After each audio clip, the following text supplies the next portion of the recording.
Okay, well, hopefully you retained most of the information to properly solve this. Yeah. Yeah.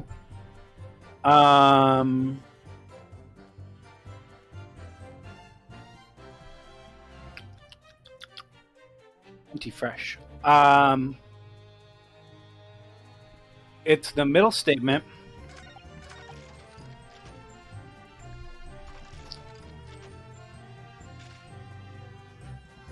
Present. Frick. Did I save? I don't remember I saved here. No, you did not. Then I will do not load last save. Yeah, that would be really bad. Stop talking! Maximilian Pegasus. Okay,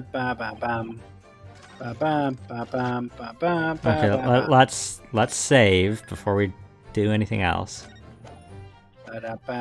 Second, present what? The camera. The camera? This? Yeah. Nope. The defense would like to object to the last statement, my lord. And I would have to overrule your objection, counsel. How rude. The defense would have to accept the penalty given. Glad to hear it. And you would also have to think again. That's where my money was at. I guess I was wrong.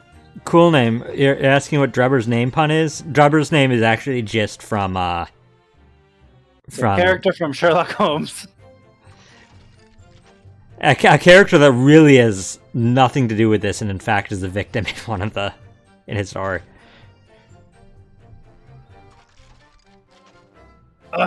Okay. So that's my. I did the thing that I usually do that you don't like, where I base my entire argument on the fact that I believed that was the case. But I do know that this is a statement that we have to present something. So Okay. we need to prove that he did actually see the professor, right? Yes. Okay, so And you can narrow it down to 18 things. let's go to the very last page. Let's look at the photo of the newspaper article. I mean, that would imply that he saw him, right? But it's not that easy, is it? Is it? Is it not? You could present I it, don't yeah. know. I can't believe it's that easy. That's upsetting. Sorry, Mr. Drebber, but I don't believe that. Don't believe what? Your latest claim. You did see the professor on that night 10 years ago. Oh dear, we seem to be at odds. But I was there, and you were not. I know what I didn't see. The illustration of this article was drawn based upon what you told the journalist that you witnessed. A figure emerging from a tomb, wearing an iron mask.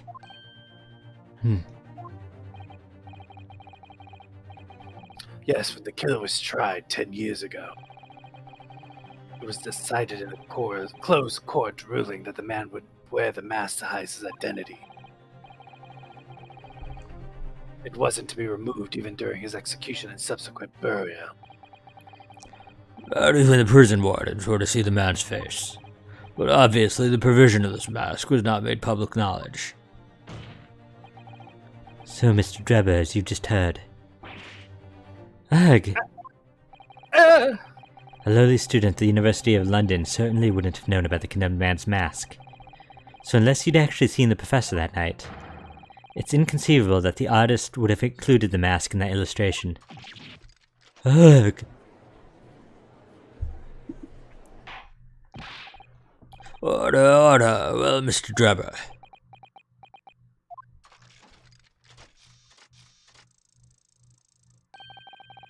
It's a vile scene, isn't it? If you look closely. And as I've already been at pains to point out I was utterly petrified, which is why I had it in my head that I'd seen such a blood-curdling sight. But afterwards I came to my senses and realized that I'd been mistaken. You're still saying you didn't see it?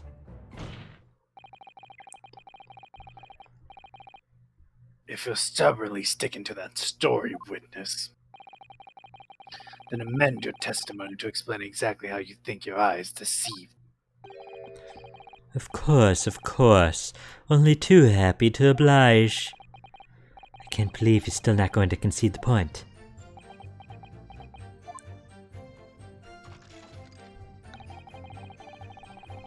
What I in fact witnessed was a fellow grave robber at work. Oh. Are you gonna press? Do you want me to press, or? Well, you usually. Oh, is that just same information? I thought you. I mean, they'll say something different. It's up to you. So we can present something here to refute the fact that it was another grave robber. Oh, actually, it says to press. Never mind. We have to press either way. Yeah. Push it real good. A fellow grave robber? What are you talking about? Well, I wasn't the only one busy in the cemetery that night, as you know. Other body snatchers were at work. Of course, when I saw the one emerging from the hole he dug, my heart very nearly stopped. So that's the terrifying sight I actually saw, you see. You're claiming he was just another student on equal as salubrious business as yourself. Many of the medical students would wear masks to protect themselves from bacteria during dissections. Clearly the fellow was using such a mask to protect his anonymity, wouldn't you say? But there's more to the story, isn't there? The article goes on to say, in the next second a gunshot rang out suddenly from behind. The bullet pierced the resurrected man's chest, whose breath then stilled once more. We might assume that the sexton discovered the miscreants at work, perhaps, and fired upon one of them.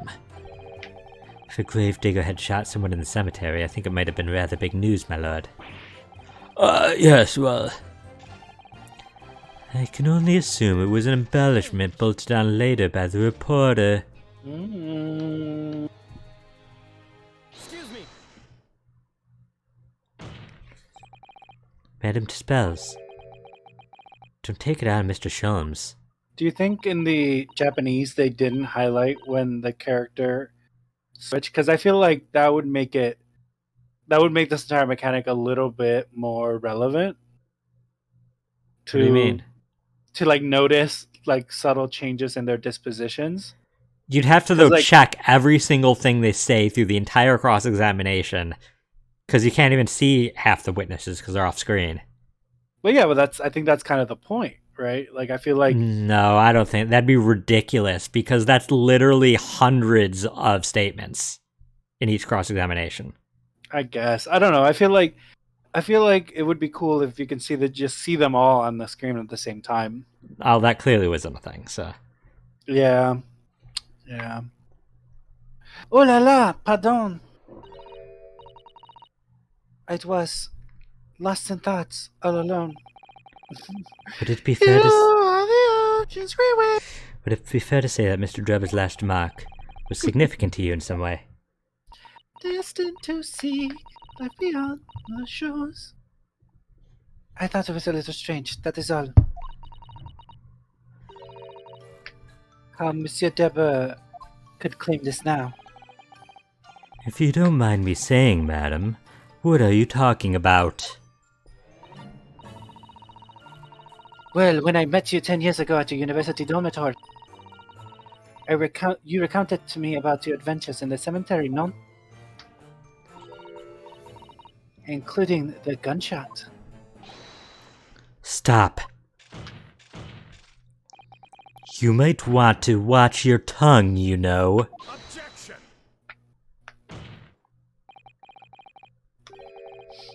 Have a care, Drebber. That's no way to speak to a lady. Grr. Please, Madame Dispels, carry on. Of course. According to what Monsieur Drebber told me at the time, he did hear a gunshot from behind him, and the bullet hit the condemned man. I said nothing of the sort. No, you were very explicit about the detail.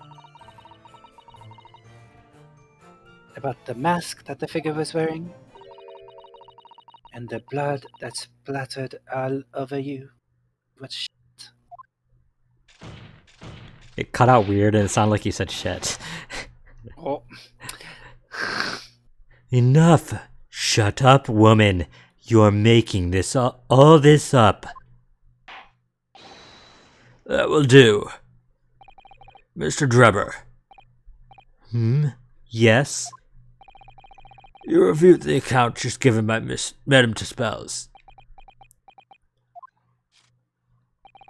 I have no recollection of ever saying those things. Come on, do you really expect us to believe you?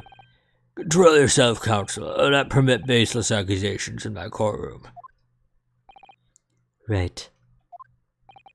Under the circumstances, I think it best that you supplement your testimony with a statement to clarify your position on this witness. Very well.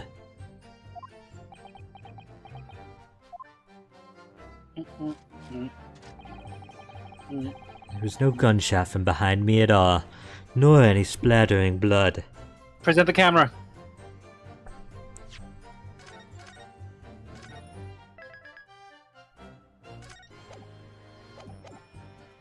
Present the camera.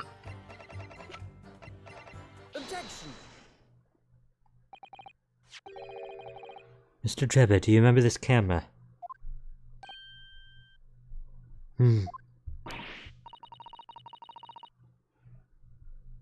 But that is the camera from that fateful night. Yes, we borrowed it from the House of Horrors. It's the camera you took with you to the cemetery that night, Mr. Drebber. And is that supposed to be significant? This kind of camera is rarely seen in our homeland, so my colleague and I were keen to examine it closely. We noticed that the lens extends forward on the ends of some bellows. Like this. Hold it. What's that? There, just on the bellows.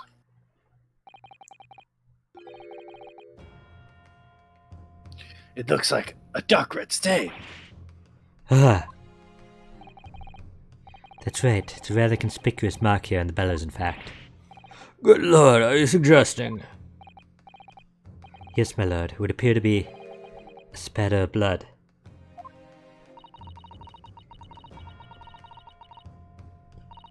Something that could be confirmed with a simple chemical test. Isn't that right, Dr. Sai?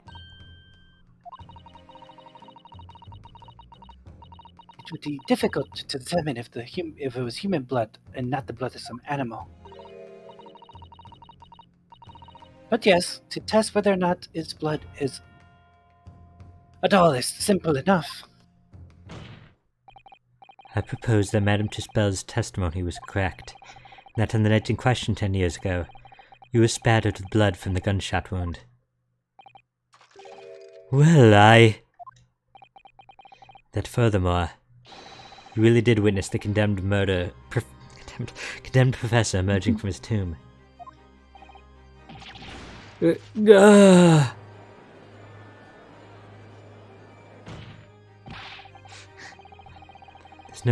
simply no way you could have forgotten such a traumatic experience. In other words, the only explanation is that you're trying to hide the fact that you saw the professor that night. Cullen said he was out for a romantic dinner and his lover was shy when he went to take a photo of them and threw wine at him. Objection.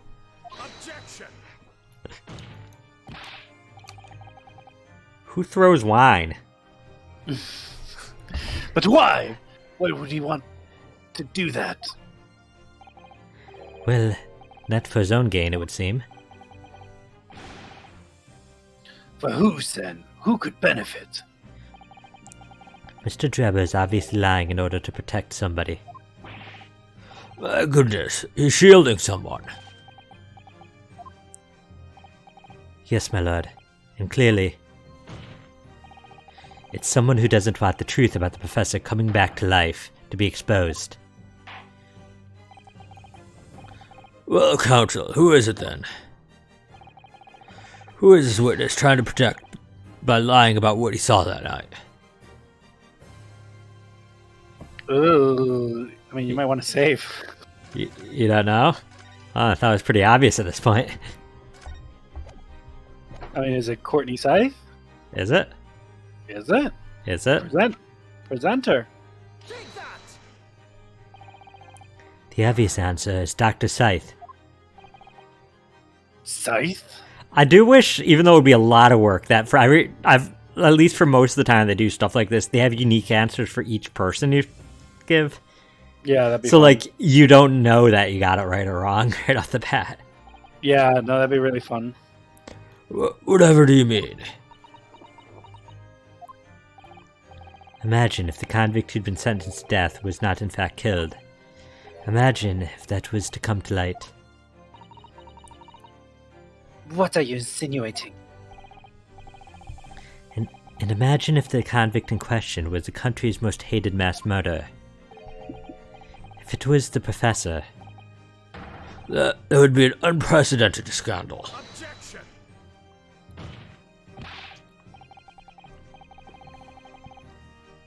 This is beyond a joke. Need I point out that the dead cannot come back to life? What you're suggesting would mean that the execution never actually happened. Yes, that's exactly what it would mean.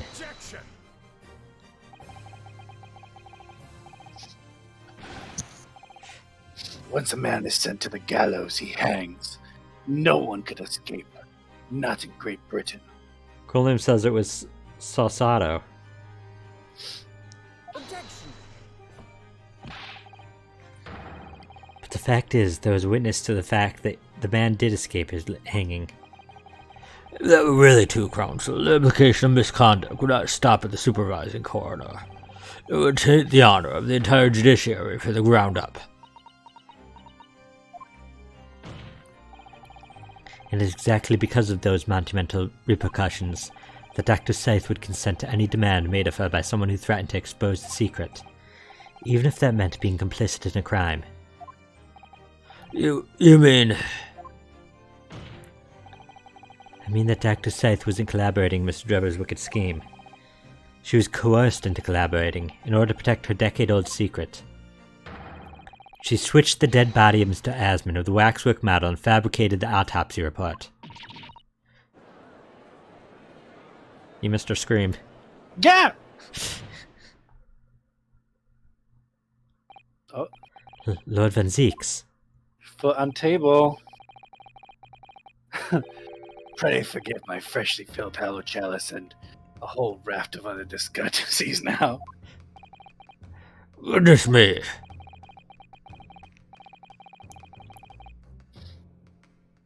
It is just the sort of tall-tale Londoners would enjoy, I grant you.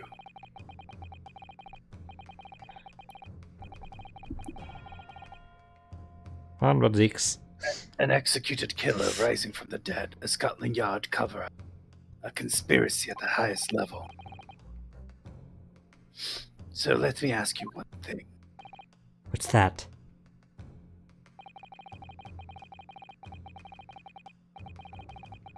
If the condemned man really did emerge from his tomb that night only to be shot in the chest, who pulled the trigger and disposed of him forever? Well, I have no idea at the moment. We have too little information to work that out at present, I think.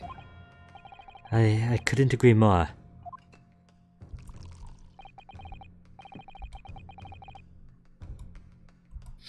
The Old Bailey is no place for wild fantasies.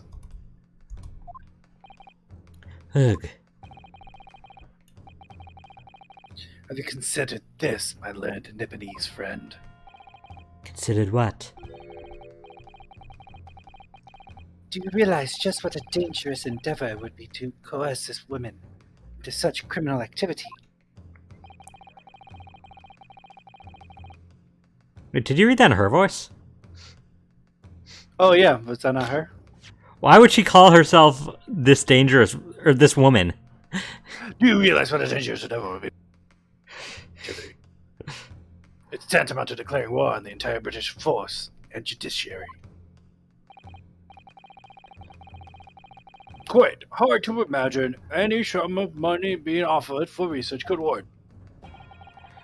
To rely on such stage magic when so much is at stake would be madness.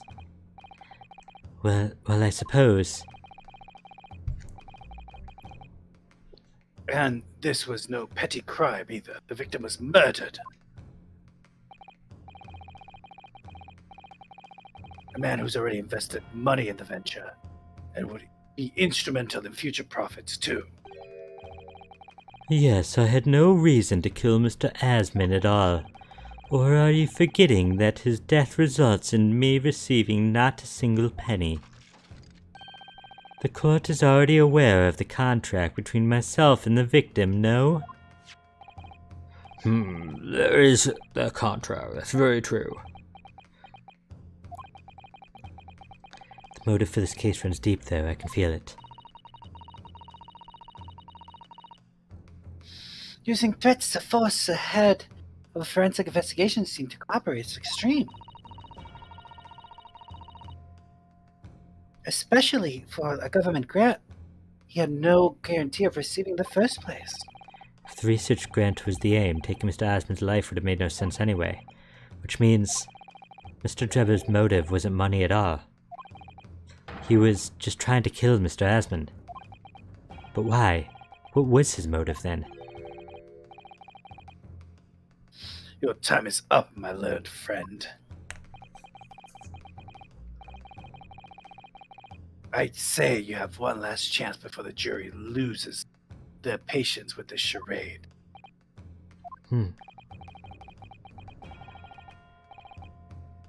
Let's see if you can back up your heady proposal, shall we? I like that. His assistant, leaned back. He's How do you- looking to the right now. Yeah. How do you explain why this engineer would throw all caution to the wind and threaten his own country? At this point, I'm not prepared to listen to more of this outlandish conjecture without proof. So, counsel, present your evidence. Alright, who exactly was Mr. Asman to Drebber? There's a connection there that no one's seen yet. And I'm going to have to present 2 pieces of evidence to show what it is. Whoa, 2 pieces. Yes, my lord. The evidence that establishes the motive and explains why the witness wanted the victim dead is right here.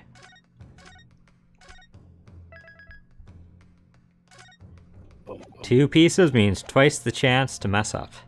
Twice the chance to mess up. Okay. The evidence that establishes the motive and explains why the witnesses wanted the victim dead is right here.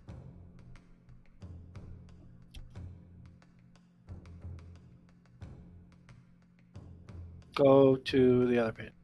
Oh, there's 3 pages. Yeah, 3rd page. 3rd page? Okay.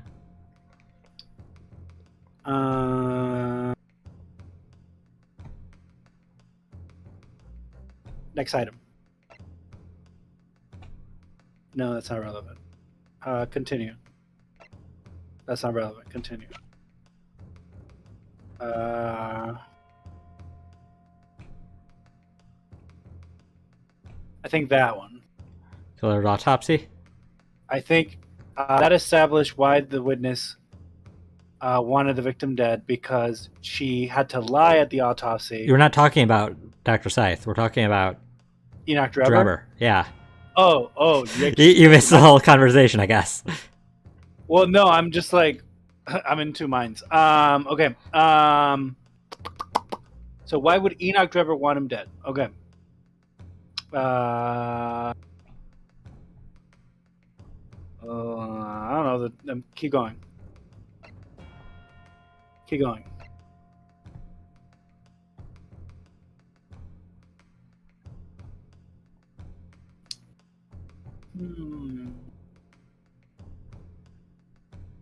Maybe the trophy?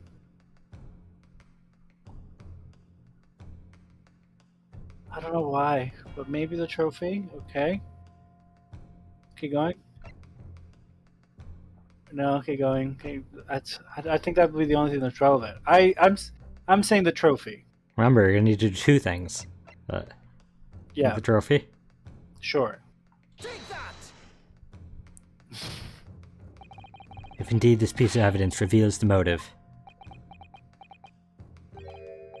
If counsel. yes, if it did, it would be great, I was thinking. Or hoping, anyway. Well, wishing, really. Oh no, You treat my courtroom like a fountain that grants wishes when you throw money into it. kinda. I knew I should have thrown more than a farthing in last time I was at the park. I don't think this has anything to do with your offerings to the gods, Mr. Naruhodo. At this point, I'm not prepared to listen to more of this outlander. Sure. Okay, what are we? Ugh. Now serious answer. Okay. Walk me through it. Enoch Drebber. Yeah? Why would he want the professor to be dead? Yeah. Okay. Go forward. Items. No. No. No. No. No. No. No. It's not the screwdriver. It's not the photograph. It's the bird cage. Can I see that? Watch. The photograph of Trevor?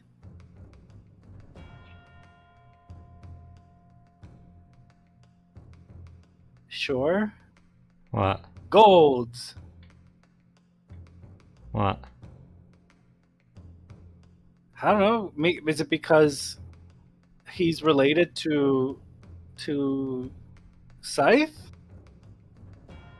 How is I don't How is, know. 'Cause they both have that plus sign D-pad on their lapels.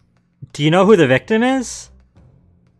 It's Odie Are Asman. we talking about Odie Asman? Why do we want Odie Asman dead? Why did Enoch Drebber want Odie Asman dead? I feel like you missed like the entire Because conversation. published article. Because he published his name in the article and it ruined his career prospect, Okay. right?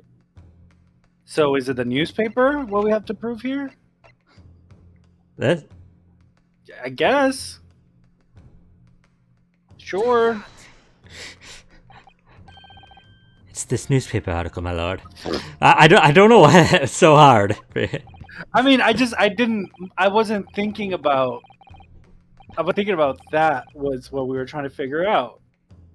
Like I thought we were still thinking about the professor. Why did somebody? come No, and there was shoot a long conversation after we stopped talking about the professor. Oh yeah, I disassociated all that. We ran past the end of my attention span apparently. That was written 10 years ago, and every detail has been examined already. What can it possibly tell us? That drivel never should have been written. It's typical gutter-press nonsense that means nothing. Yes, on its own it isn't particularly significant. However, when considered alongside another piece of evidence, it will completely explain your motive for wanting Mr. Asman dead. What other evidence? What other evidence? Counsel, you present your supplementary evidence without delay. The evidence, which, when cross-referenced with the newspaper article, established a motive for the deed. So, the newspaper proves that Drebber wanted Odie Asman dead because he published his name and ruined his future. Okay. What establishes the motive for the deed? For the murder? What? The newspaper on its own doesn't mean anything here. It's meaningless. Like, why would they? What about the article would tell them that? Gives them motive. Can we go read the article again real quick? There's nothing to read. I mean, it's just the. Or no, it is stuff to read. Yeah. At the Logate Cemetery, just behind the prison, the night of fall, Young man who witnessed the verge of shrieking ran out. The bullet pierced the resurrected man's chest. University student, disciple assigned to the University of London, and a resident of his student dorms. Oh, okay. So is it because he was found out to have been grave digging, he would have lost his scholarship or something? I don't know. If you're asking that as a question, Yeah, I'm asking it as a question. no, you're completely in the wrong mindset. You're not even thinking Okay. about the question. Like, you're not thinking about any of this correctly. Listen, Which- there's always a point in time in the cases where that happens. So they basically said, what gives what gave Drebber a motive to kill Odie Asman? And you just showed them a 10-year-old article, which, as far as they know, has nothing to do with Odie Asman. So I just need to proof with the signature, right? Is that what it is? Is that finally the time? Yes. Let's go to the contract. That has their signature in it. So contract. Take that! It's such a roundabout way to do this, but I appreciate It's- you walking me through it because I wouldn't have figured it out. Yeah, I didn't want to be here for 20 minutes. It's this contract, my lord. Mr. Drebber, this is the contract you signed with Mr. Asman. Well, that just seems obvious to me. Well, yeah, but nobody knows what his signature looks like. Like, nobody Yeah. in the courts actually looked at the contract to read the signature. Yeah. That's right. The very Yes, that's right. The very document, in fact. Like, I would have preferred it being one of those things where it's like, what about this? And then I could be like, oh, the signature. You know what I mean? Yeah, but then they'd still be like, what's this? We don't know what this is. Yeah, but like, it would help me in my brain space to make the connection of like, oh, this is what they're asking. So you just want an extra step in the middle to click the signature. Yeah. Okay. Personally, just because it felt like it was just. Don't worry about it. We can finish. Go ahead. Proves I have no reason to kill the man. No, I'm afraid not. What? There's something very significant that this newspaper article and the contract have in common. Really? And it's that common link that shows very clearly why you're so determined to kill Mr. Odie Asman. It seems the defense has uncovered something the rest of us have missed.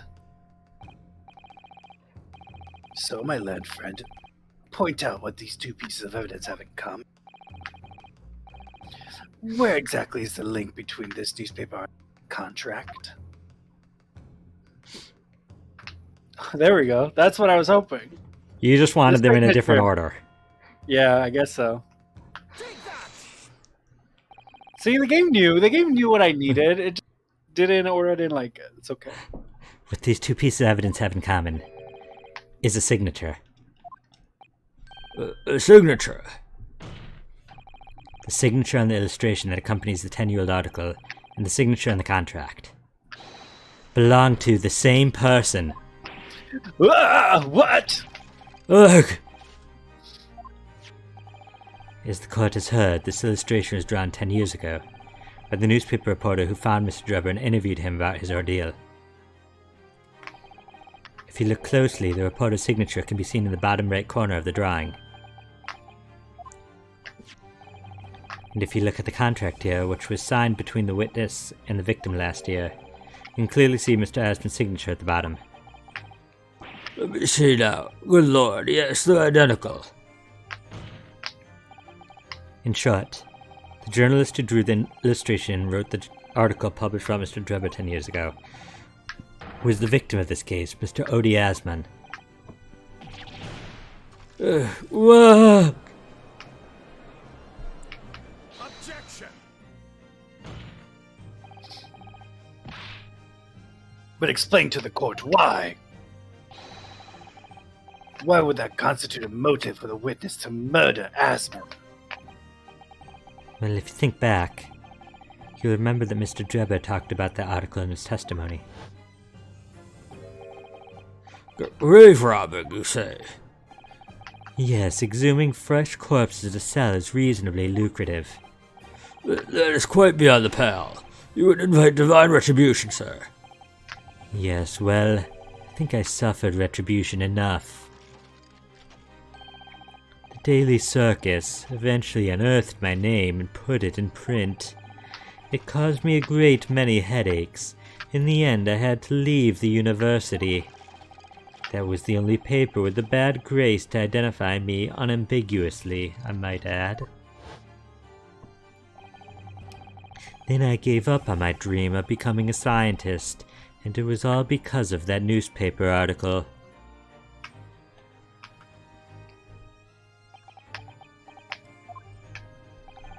At the time, you were a student at the University of London who dreamt of becoming a scientist. However, the single newspaper article changed your entire life. So Mr. Asman used to be a newspaper journalist, did he? He did, my lord. We're nearing a stopping point. In fact, it is a wildly held belief that Asman managed to position himself at the heart of his criminal network, thanks to the many dubious connections he made during his time as a reporter. So you had to give up on your dream and leave university. You lost everything. Eventually you found yourself working in the field of science, but only in the shadows. And all because of that article, written by Mr. Asman. Enough!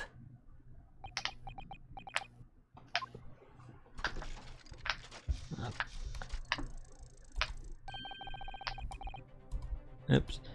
Stop this endless drivel about my life. What? Explain yourself, Mr. Drebber. Yes, it's true. I had to leave the university as a result of that article. But it was just the straw that broke the camel's back. What do you mean? Almost every student of science in the faculty was too poor to actually conduct any research.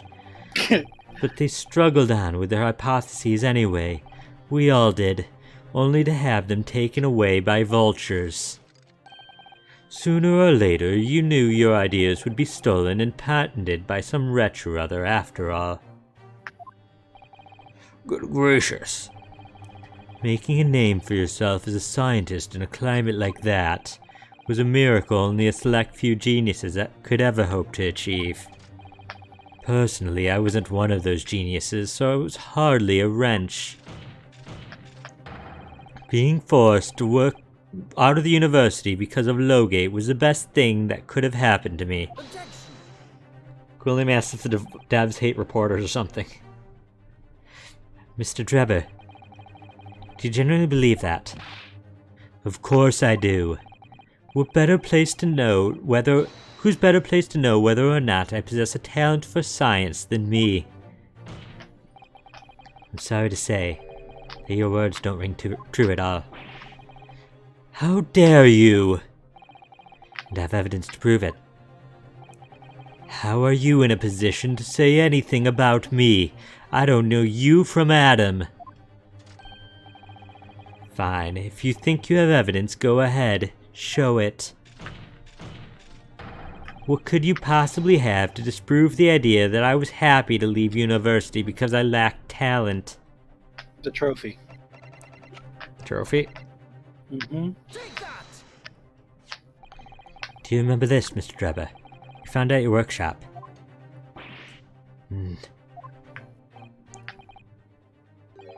Is that a Royal Society trophy for excellence in science?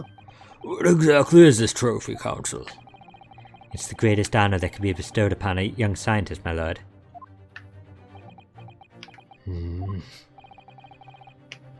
There's no higher accolade. It recognizes emerging talent and promises a bright future. Good gracious. Your prospects for the future were excellent, weren't they, Mr. Drebber? Because even then, you were a genius in your field. But you lost everything. You had no more future. Your talents would go to waste. All as a result of this one newspaper article. I don't know when you realized who Mr. Asman was, But when it dawned on you that he was the same journalist who 10 years ago ruined your life, it's abundantly clear that you had no intention of forgiving the man. Whoa, whoa, whoa.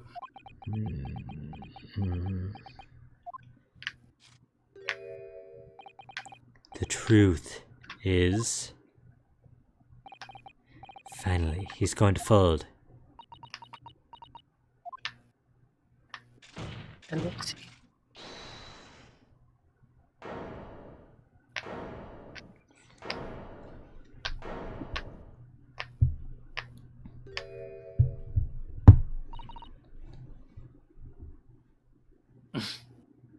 So, sir. Fine. Clearly, this has run its course now. What? I admit. All of it. What? What are you doing? It's exactly as the Japanese man said. I was coerced into going along with this man's plot to murder the victim. On the condition that he kept my dirty secret from 10 years ago. No. Good lord!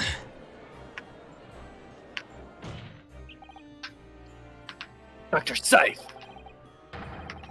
Do you realize what you're saying, woman? All true. That day, when I arrived at the Crystal Tower and saw the birdcage, my heart nearly stopped beating.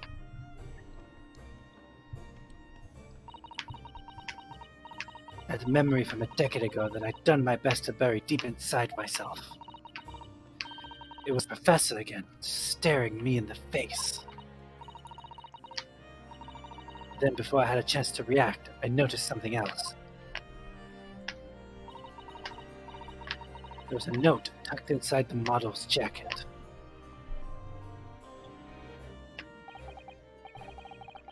Dr. Scythe, Oh. Oh. Sure, you read it. She's reading out loud, I guess. you will go along with my plan. From someone who knows the truth about what really happened 10 years ago.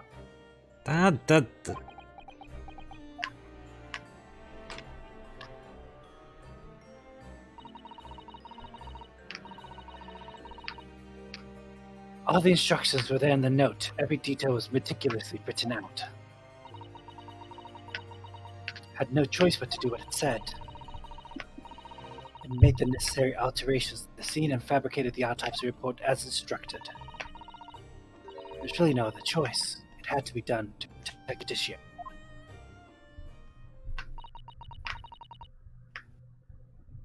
I can only apologize now.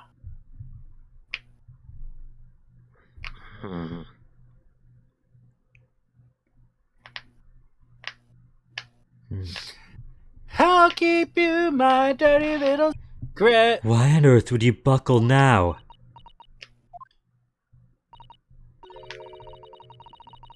Well, there's no point in trying to hide it anymore, is there? I would have done anything to stop it coming out, even collaborate in a murder. The great lie about that execution 10 years ago, been exposed. Whatever happens, I'm finished. So then, Mr. Drebber, what do you say to that? Your accomplice has admitted everything.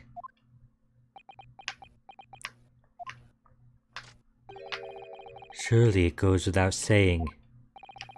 You admit your part in it too, then? I admit nothing at all. What? Have you forgotten that the kinesis machine was ripped to shreds by an explosion? Short of me admitting to a crime, there's really no possible way for you to prove I did anything wrong. No.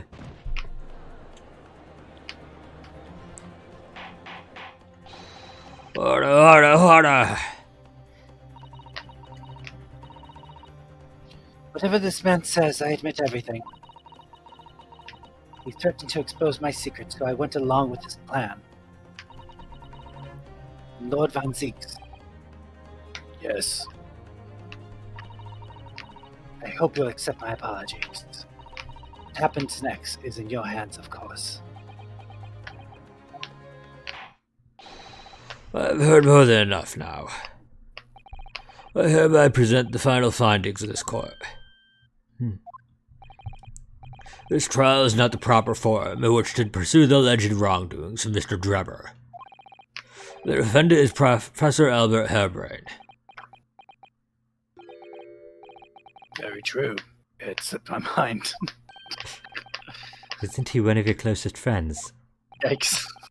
As the court had heard, Dr. Scythe had admitted to allegations brought by the defense, thereby absolving the defendant of any possible guilt. You mean... At the present time, it is the conclusion of this court that the defendant was not involved in any wrongdoing. Does the prosecution have any objection?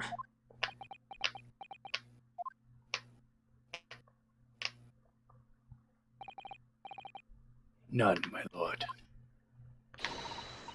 Oh, congratulations, Mr. Naruhodo! Is how to read the room. You've proven Professor Harebrain's innocence! Is how to read the room. Without further ado, then, the adjudication. Unless the prosecution or defense have any other matters to discuss.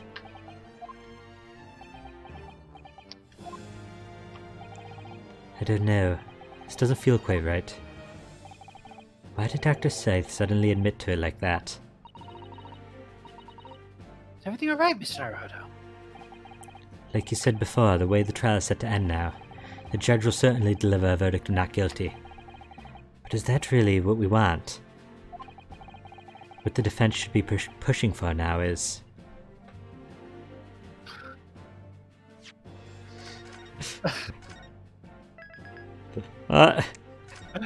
I go out, I reach out for the truth of my life, seeing things, even if it means I do my job poorly. Further testimony. Because that's what a true defense attorney would do. The defense objects to the trial ending at this time, my lord. That's not how this works! I beg your pardon. We demand one final testimony. It is not your job. That's not how cases work. What? You would have to end this case and start a new one, like what happened with Mrs. Garadet. You do realize I'm about to adjudicate in your favor to your client, I presume. What are you playing at now, my Nipponese friend? Why would you want to obstruct the conclusion of the trial at this point? No defense lawyer in his right mind would do that. Yeah, no defense lawyer in his right mind would do that. Mr. Naruhodo, what exactly are you thinking? The truth, the whole truth, and a way to bring it all out to the open. I go out. Oh, right. Yes, in hindsight.